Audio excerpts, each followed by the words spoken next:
With one charm pack, you can create 3 tote bags. I'll show you how to make one in this episode of My First Quilt.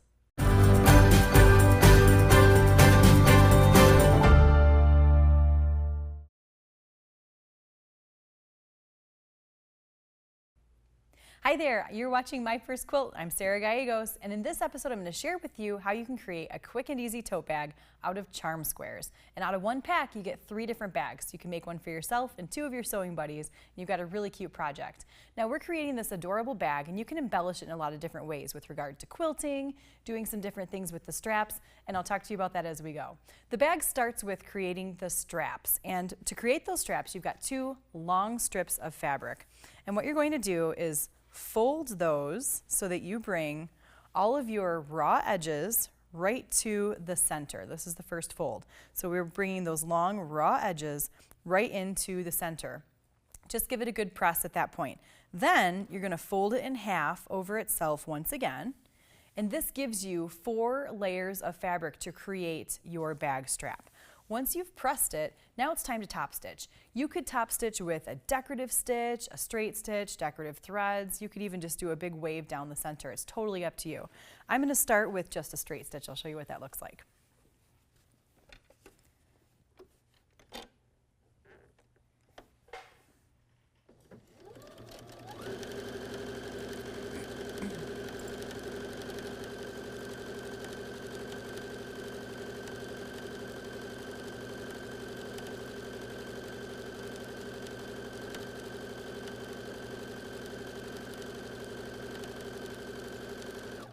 Now for this first row of stitching, I'm stitching my open folded edge, and I've lined up the edge of my fabric right with this inside edge of my foot, and that way I know that I'm getting really close to the folded edge, so it's not going to gap at all when I throw this bag over my shoulder.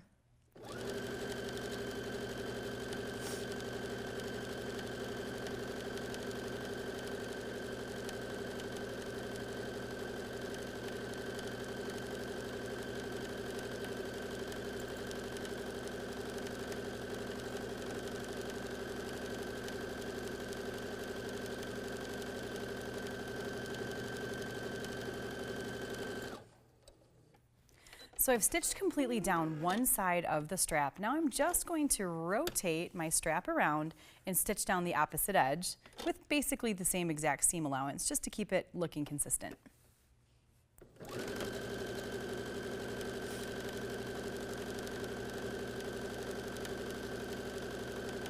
So my first strap is complete. You could add as much stitching to this as you want. If you look at the second strap I've got here, I did 5 rows. You can use the edge of your foot as a great way to keep your spacing of your stitching so it's nice and straight.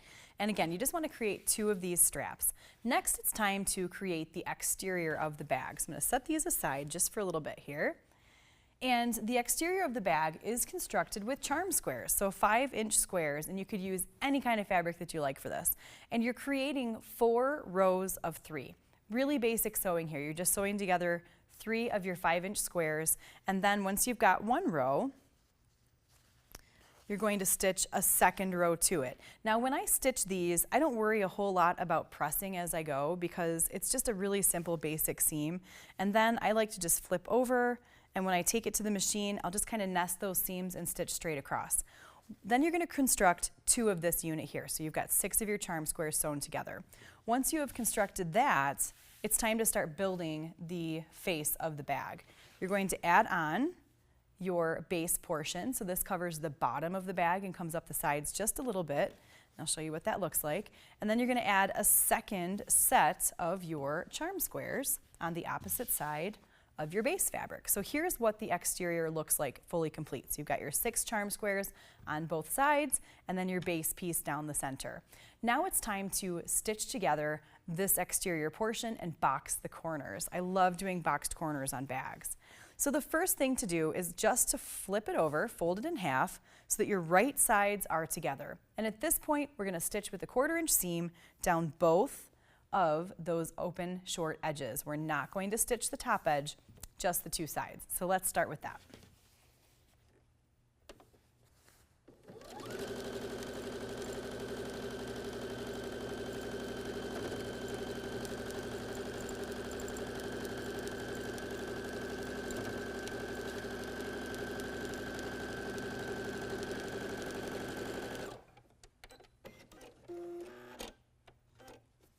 I've got one side complete, so I'm just going to flip my bag over and stitch the other side.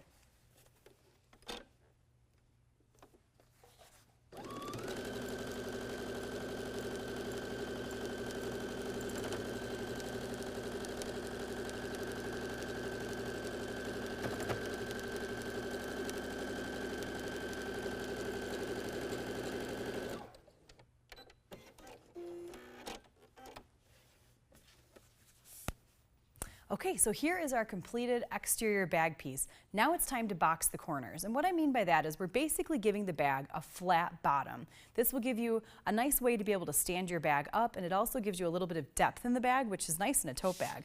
For that, we're going to need a ruler and some sort of a marking tool. I have a marking pencil here. You could use a marking pen, whatever you like. And what we want to do to create our boxed corner is we need to fold our bag so that our side seam lines up with the bottom fold. We're not going to turn this right sides out. We're keeping it wrong sides out like it is, but I'm just going to kind of grab the sides and bring, and you can always give yourself a little finger press too so that you've really got a nice sharp edge on your bottom fold there.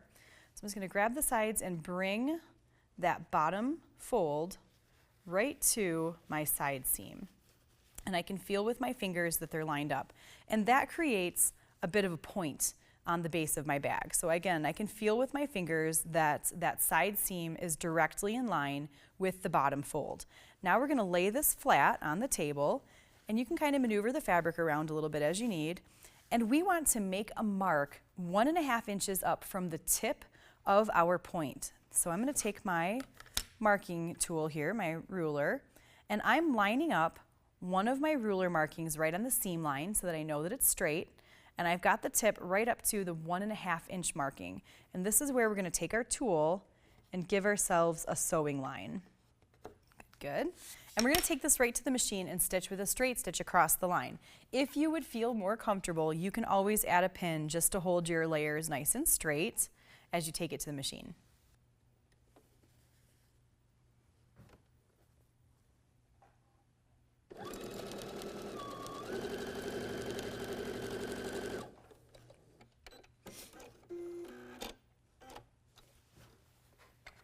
All right, very nice. So I've got my nice straight stitching line here. I'm going to take my pin out, and now we need to trim off the excess so we don't have a bulky corner on our bag. Trimming about 1/4 inch. This is all buried inside of the bag. You'll never see it. So if it's not perfectly straight, don't worry about it.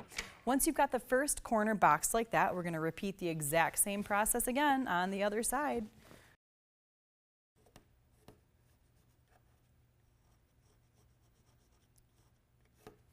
Okay.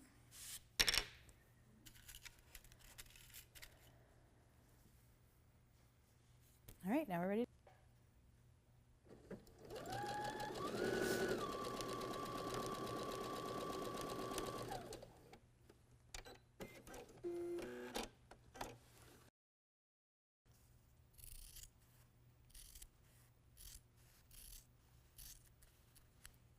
Now I've got my 2 boxed corners and my bag exterior is complete. We're going to turn this right sides out, and when I do that, I like to just kind of reach inside and put my thumbs right in those boxed corner edges, flip the seam allowances over my fingers, and that gives me a really nice crisp edge to the boxed corner. Once we stitch this around, you can't get back in to fix it, so we want to make sure it's perfect now, just like that. So there is our bag exterior. Now we need to create a lining piece exactly the same way. So I've got mine done here. Your lining is going to be the exact same size as that exterior piece before we put the side seams into it. And now we're going to place our bag exterior right inside of the lining. So I've got them right sides together. The lining is wrong side facing out, and the exterior piece is right sides out. And I've got my fingers right in those corners, and I'm just pushing to make sure that all of my corners line up. That's going to make it nice and flat when the bag is complete. There we go. Just kind of feel right inside there. And then we also want to pay attention to make sure that our side seams line up. So I like to just kind of nest those seams. That will make it look just perfect at the very top of the bag. So the first thing I'm going to do is I've got my side seams lined up here. I'm gonna go ahead and insert a pin. Now I'm not a huge pinner. I don't use a lot of pins when it comes to piecing and quilting. If I can avoid it, I do. But when I'm doing something like this with a bag where everything wants to line up, needs to line up, it'll look really nice, I do like to use some pins. There we go. Perfect. So I've got my side seams lined up. Give it a little shake there. Now we're going to insert our straps. When you insert the straps, you want to make sure that when you place these in, that your strap is not twisted. Otherwise, it's going to be twisted when you carry your bag. So I've got them nice and straight, and I'm going to insert those right in between the lining piece and the exterior piece with the loop of the strap facing down inside of the bag. Now, you can position these wherever you like on your bag. You just really want to make sure that they're in the same position on each side. So I'm going to line up the raw edges of my strap, my lining, and my exterior piece. Pin it. You can always measure from your side seams to make sure that you've got them perfectly spaced. There we go. And then I'm going to find the second side and do the same thing again. So I'm lining up those raw edges of the strap, the lining, and the exterior, and insert a pin. So I've got my first strap positioned. Now I'm going to repeat the same process with the second strap on the other side of the bag.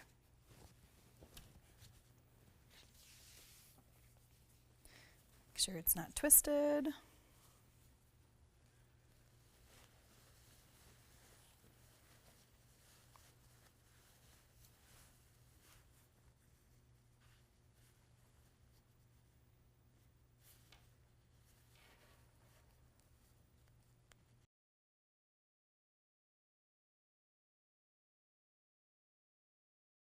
So I've got both of my handles pinned in place, and I can see that they're exactly centered in the same spot on both sides of the bag. That is always nice. And now we're going to stitch all the way around, but you want to leave yourself a little bit of an opening so that you can turn the bag right sides out. So I'm going to stitch it with a 1/2 inch seam allowance instead of a 1/4 inch, and that's going to give me a little space to be able to top stitch that opening closed. All right, so I've moved my needle position, so I've got a nice 1/2 inch seam allowance. Now I'll stitch around. I'm going to lock in at the beginning and end of each of my stitches so that it doesn't pull out when I am turning my bag.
So I've locked in my stitches at the beginning and ending of my seam so that I've got a nice opening, and that way I can turn the bag through that hole. That's the next step.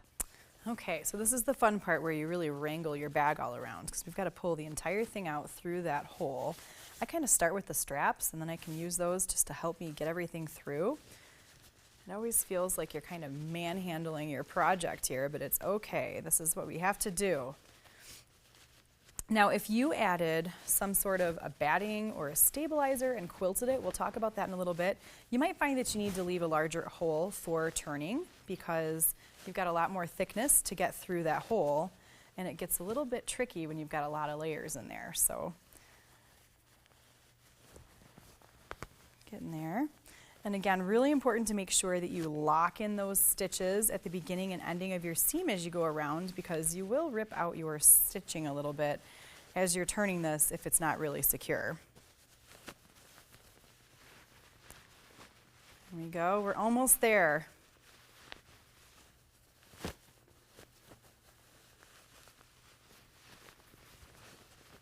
can see it coming.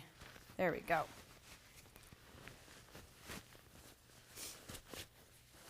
Perfect. All right, so now we need to adjust this so that the lining goes down inside of the bag. So I've got the entire thing right sides out, and I want to just make sure that I shake it out a little bit, just like this. I'm feeling at the very top edge where my stitching line is, so that I've got everything nice and straight, and then I'm going to reach inside and feel for those corners again. That helps to keep everything nice and straight, so I'm poking my fingers right through those corners, and right through there again. Good. Perfect. Now is when you would want to give your bag a good press. Slide this right over the arm of your ironing board and press all the way around, and then you're ready to top stitch. So when you top stitch, you want to make sure that your finger shifting your seam so that the exterior is on the outside, the lining stays on the inside, and then you just want to kind of tuck down that opening where you turned your bag through. Sometimes I like to give that a little press to make sure that everything lines up nice and straight. Then you can put one pin in just to hold it steady, and at this point you're going to go around and top stitch all the way around the very top edge of your bag. When you top stitch, you're going to be doing 3 different things. First of all, it's going to secure the handles again. When you stitch over where the handles are attached, it'll make sure that they're nice and secure. It's going to shut the opening that you used for turning, and it also just gives the bag a nice edge. That way the lining stays on the inside, the exterior stays on the outside, and everything stays together really well. Now let's take a little peek at my other bag so that I can show you some options that you have with regard to quilting and handles. So there are a few fun things that you can do to kind of customize your bag. If you look at this bag here, you'll see that the straps have been added to the exterior of the bag. That's real easy to do. You're just going to place it so that the handle's facing down and then fold it back over on itself so that they're facing up. It kind of doubles it over. It hides all of your raw edges, and then give it a really nice secure stitching. So on this particular set of straps, I top stitched in white. It's really high contrast and it just looks a little bit different. Another thing that's different about this bag is that I actually cut the lining piece about 1 inch longer than the exterior. You construct it in the exact same way, line up all of your raw edges, but when it comes time to top stitch and you turn that lining side down into the exterior of the bag, then your lining kind of folds over your seam allowance and gives you what looks like a self-bound edge. So it just gives you that little contrast of your lining fabric up over the top edge of the bag. I always love how that looks. The other thing I did differently with this bag was after I constructed that exterior panel for the bag, I fused a piece of Hobbs fusible batting to the underside of it. I really like working with this batting because it's got a little bit of structure to it, which gives my bag body. If you could feel this, you would feel that it's a little bit textured. That's the glue, and it's really nice because it fuses right to the wrong side of my exterior piece. I can quilt it, and then after I flip the lining right sides out and tuck it all inside, and press the entire bag before top stitching, it actually fuses to the lining too, which keeps all of the layers together. So it's a really nice addition for a little bit more finished or polished looking bag in the end. Sometimes as a quilter, it's nice to have a smaller project to work on. You can make a quick gift and get a little bit of an instant gratification while still being able to quilt and create a really beautiful custom project. That's what I love about this 3 times the charm tote bag. I hope you've enjoyed learning about it. We'll see you next time.